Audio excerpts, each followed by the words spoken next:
Ce soir, on va parler de la manière dont la blockchain va modifier nos habitudes, mais pas en tant que consommateur, ni en tant que client d'une assurance, comme vous l'avez plus ou moins compris à la première vidéo, mais plutôt ce qui nous concerne nous directement, et nous, c'est la communauté du coup des traders, des investisseurs, etc.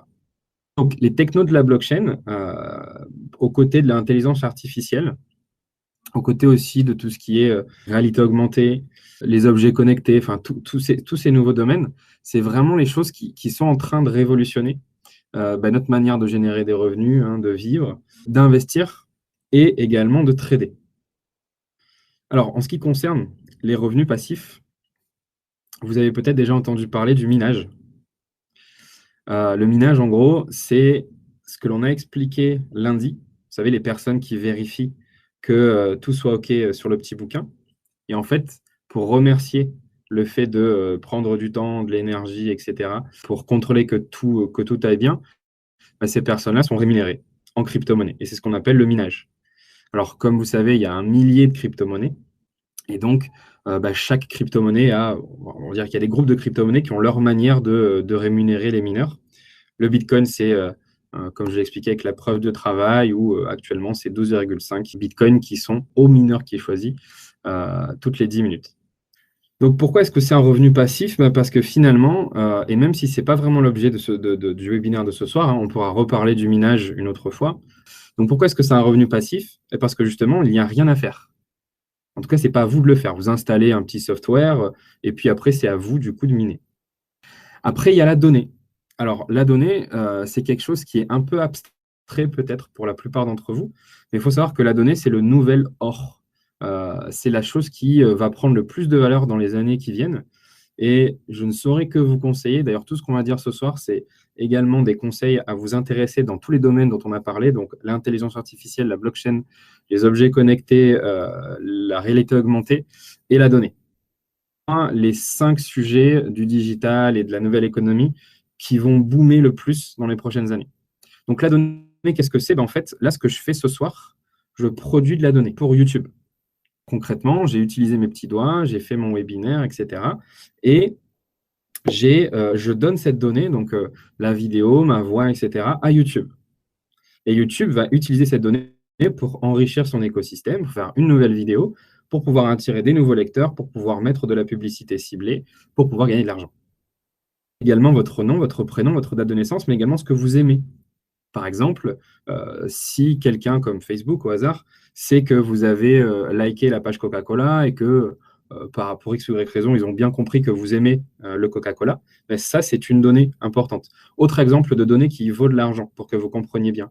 Quand vous vous baladez dans la rue, votre smartphone, la plupart du temps, hein, vous avez un smartphone, je suppose, vous avez un GPS qui est activé sur votre téléphone.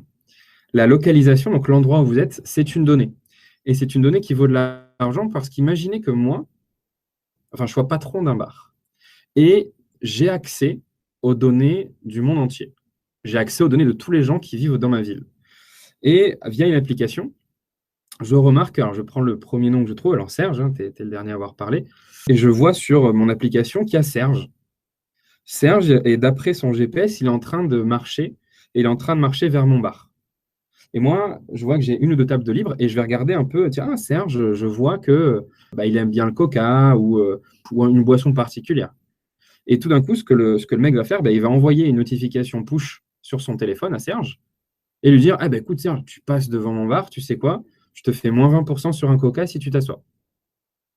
Bon, Serge, il va recevoir du coup sa petite notification. Peut-être que ça va l'intéresser ou pas. Mais il y a une probabilité que ça l'intéresse parce que justement, on a cette information sur Serge comme quoi il aime le coca. Donc ça, c'est un exemple qui est ultra basique. Maintenant, essayez de complexifier à mort cet exemple et vous verrez que du coup, les entreprises qui collectent la donnée ont des informations extrêmement précises et en les croisant, elles peuvent faire du profiling et du coup, ça vaut de l'argent. Et jusqu'à aujourd'hui, ce sont les entreprises qui captaient cette donnée. Et bien aujourd'hui, il y a des révolutions qui se mettent en place, il y a plein d'entreprises qui commencent à faire ça. Et en gros, maintenant, ce sont les utilisateurs qui peuvent décider de donner ou pas leurs données. Et vous pouvez toucher des royalties sur votre donnée. C'est-à-dire que, de toute façon, votre donnée va être siphonnée. Donc, tant qu'à faire, au lieu de la donner gratuitement, des royalties sur la donnée que vous donnez. Donc ça, c'est un revenu passif. Et vous avez, alors là, pour l'instant, c'est encore un tout petit peu, pas utopiste, hein, parce que ça existe déjà, mais c'est encore un tout petit peu, enfin, pas du tout mainstream.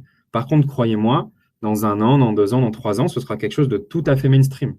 Je vous conseille également de taper sur Google, alors c'est en anglais, Data as Currency. Il y a une entreprise à Londres qui s'est dit, bah, effectivement, la donnée des gens vaut de l'argent. Et bien, vous savez quoi? Je vais faire une boutique de fringues et les gens peuvent acheter des fringues avec de la donnée. 30 € cette chaussure, vous allez donner pour 30 € de données. Bon, ça, c'est le monde du futur, hein, ça arrive. Et donc, c'est une manière de générer des revenus passifs. Après, il y a les prêts. Ben, la blockchain, ça permet, du coup, comme vous avez vu, de retirer l'intermédiaire. D'accord? Donc, retirer l'intermédiaire bancaire, en l'occurrence. Et du coup, aujourd'hui, sur la blockchain, il y a plein d'applications, de sociétés qui permettent de faire des prêts de particulier à particulier. Alors, vous allez me dire, mais il n'y a rien de nouveau, mon gars. Les prêts de pair à pair, ça existe depuis très longtemps. Il y a plein de sites qui le font. C'est vrai. Mais là, c'est quelque chose qui est beaucoup plus sécurisé, puisque du coup, on le fait via la blockchain. Et vous savez aujourd'hui que la blockchain, bah, c'est ultra sécurisé, machin, etc., etc. Et donc, aujourd'hui, grâce à la blockchain, très facilement, on peut prêter de l'argent à quasiment n'importe qui. On en reparlera un peu plus demain, quand on parlera du lending, qui est une des stratégies de trading. Donc, tout ça, c'est ce que la blockchain permet. Et du coup, ça permet aux utilisateurs de générer des revenus passifs, donc sans rien faire.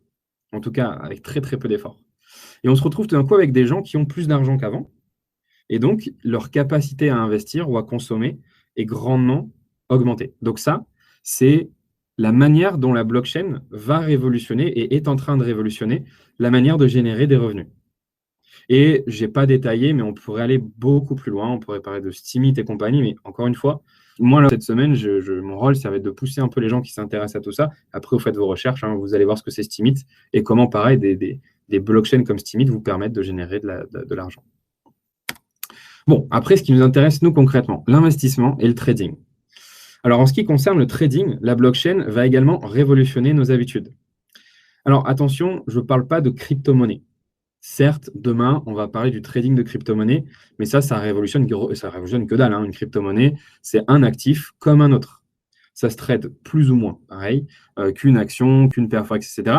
Ça ne change strictement rien. Alors, certes, vu qu'il y a une, entre guillemets, bulle, bon, bah forcément, c'est plus poussif à la hausse. Vu qu'il n'y a pas beaucoup de volume, bah forcément, il y a d'énormes variations, il y a beaucoup de volatilité. Mais c'est tout. Sinon, il n'y a rien de nouveau. Hein. C'est j'achète, je vends et c'est tout. Donc, ça ne va pas révolutionner les habitudes des traders. C'est juste, on ajoute un nouveau produit financier qui est fun, qui est cool à trader, qui a ses avantages et ses inconvénients, dont on parlera demain.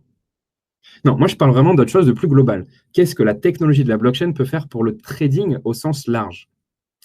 Alors, vous avez vu avec Marc que c'est qu'un wallet. Alors, la chose qu'il faut retenir du wallet, c'est qu'en gros, c'est un compte bancaire. Bon, ce n'est pas une banque, hein, parce qu'il n'y a pas de banque, mais c'est juste pour que vous compreniez wallet égale compte bancaire. Et donc, un wallet, ça remplace un compte bancaire. Et bien, du coup, si vous remplacez le compte bancaire, vous pouvez également remplacer tous les comptes bancaires. Et alors, je ne sais pas si vous savez, mais il y a plusieurs types de comptes bancaires. Et notamment, pour nous, les traders, il y a les comptes de dépôt.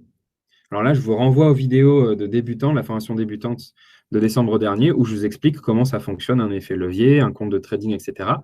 Et pour rappel, quand vous ouvrez un compte de trading, en réalité, hein, vous ouvrez un compte bancaire. Vous déposez de la marge, hein, vous déposez votre argent sur ce compte-là, et ce compte-là est relié ensuite à la liquidité du fournisseur de liquidité ou du broker. OK? Et bien aujourd'hui, il y a des wallets qui remplacent les comptes de trading, et du coup, aujourd'hui, hein, je parle de quelque chose qui existe déjà. Vous pouvez trader le Forex, enfin en tout cas les CFD, sur le Forex et autres produits, les indices, directement depuis un wallet. C'est-à-dire qu'aujourd'hui, si j'ai un wallet Bitcoin, je peux trader l'euro-dollar et les gains et les pertes sont pris sur mon wallet Bitcoin. Alors, si vous ne voyez pas l'avantage, parce que vous pourrez dire, oh putain, ça veut dire que j'ai une double spéculation, quoi. Je trade l'euro-dollar et en plus, j'ai mon compte, mon wallet qui est en Bitcoin, qui monte, qui descend, qui monte, qui descend.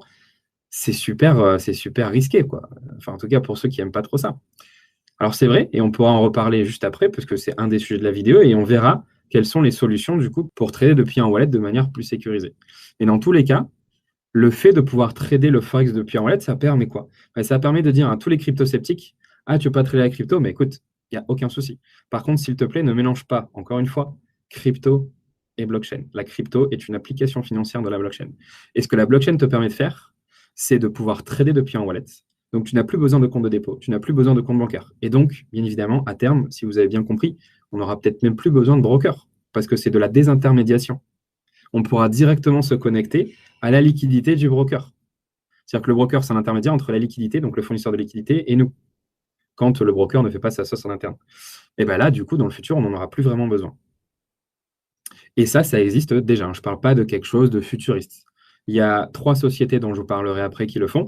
Et surtout, il y a des pays comme l'Australie qui sont en train de rendre possible le trading d'actions, de vraies actions. Donc là, on n'est plus sur du CFD via des wallets.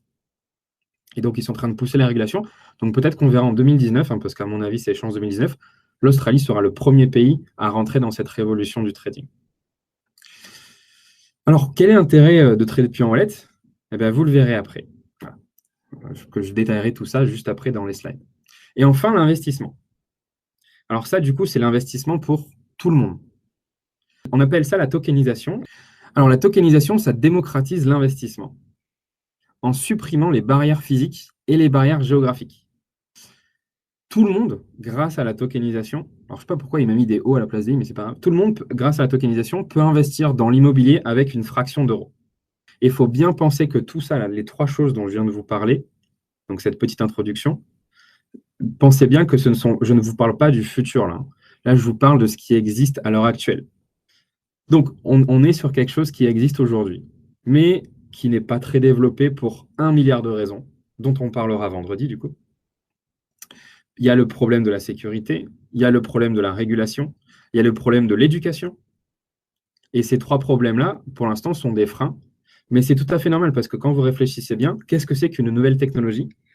C'est quelque chose qui est beaucoup trop en avance sur son temps. Donc, du coup, il faut d'abord processer la techno, trouver les bonnes applications. Ensuite, il faut réussir à mettre cette nouvelle technologie dans quelque chose pour les gens. Si on prend l'exemple de la télé 3D. La télé 3D, c'est une vieille techno, mais il y a quelques années qu'il y a des constructeurs qui se sont dit, tiens, il y a peut-être moyen de faire des films cinéma 3D. Et il n'y a que grâce à cette manière de mettre de la nouvelle technologie dans quelque chose de mainstream, le cinéma, la télé, que ça a pu permettre de développer cette technologie. Mais cette technologie va mourir. Pourquoi? Mais pour ceux qui ont une télé 3D, qui est-ce qui réellement regarde un film 3D? Personnellement, moi non. Pourquoi? Parce que la télé 3D, ça fait chier. Il faut le programme 3D, il faut le DVD, enfin le Blu-ray en 3D, il faut les lunettes en 3D, et surtout, bon, maintenant ça a été corrigé, mais il faut s'asseoir au bon endroit. Donc, c'est une technologie qui demande trop d'efforts aux utilisateurs. À l'inverse, il y a des technologies qui ne demandent pas d'efforts et qui ne se voient pas. Donc, ça, c'est une bonne technologie. OK? Donc, aujourd'hui, on en est là. On a la technologie, mais on ne peut pas l'impacter dans quelque chose de grand public. Alors, ça se fera. Dans 2, 3, 4 ans, vous verrez que tout le monde connaîtra la tokenisation, etc. Moi, je vous parle de quelque chose de vraiment en amont, encore une fois, qui existe aujourd'hui, mais qui n'est vraiment pas grand public. Bon, assez parlé. Qu'est-ce que c'est en gros la tokenisation?